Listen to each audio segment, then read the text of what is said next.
1. Former Yankees shortstop Derek Jeter will finally be inducted into the Major League Baseball Hall of Fame on Wednesday.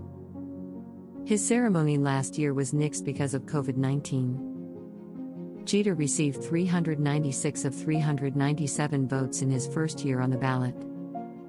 However, there are still a few people out there who aren't impressed with things like 5 World Series titles, 3,465 hits, 5 Gold Gloves, and being a 14-time All-Star.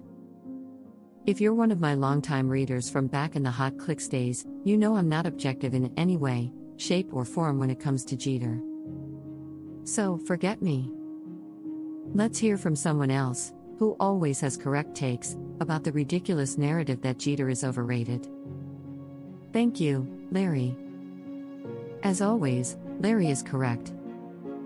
On a side note, while Jeter's on-field resume speaks for itself, he's made numerous contributions to pop culture that should also be celebrated today. While his appearance on Seinfeld was truly fantastic, nothing Jeter has ever done is nearly as awesome as Derek Jeter's Taco Hole: 2. My colleague, Dan Gartland, covered this in-depth in today's Hot Clicks, but I just wanted to say that one of my favorite stories in sports right now is Tom Brady's hatred for the new rule that allows defensive backs to wear single-digit numbers. Brady called the rule very pointless yesterday. Here's the thing about this, Brady makes a very good point. 3.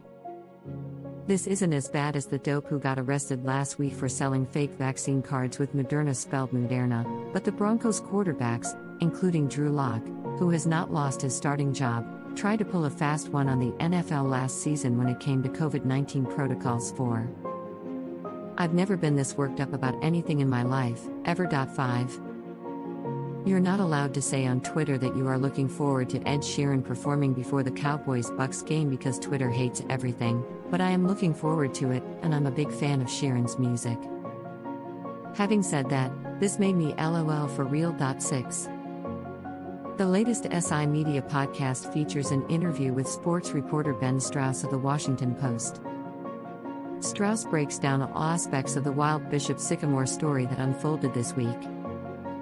The high school football team played a game on ESPN, but it quickly became apparent that something was clearly off with the non-competitive team.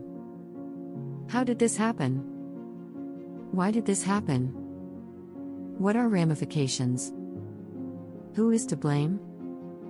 Strauss explains it all. Following Strauss is the SI Media Podcast's weekly Train of Thought segment. This week, Jimmy and Sal Licata from Fan and SNY discuss what happened with the Mets this week, J.R. Smith returning to college and taking us along for the journey, movies we haven't seen that we should have seen, gambling, and more. Jimmy also reads the latest Apple Podcast reviews on the show. You can listen to the podcast below or download it on Apple, Spotify, or Stitcher. You can also watch the SI Media Podcast on YouTube. 7.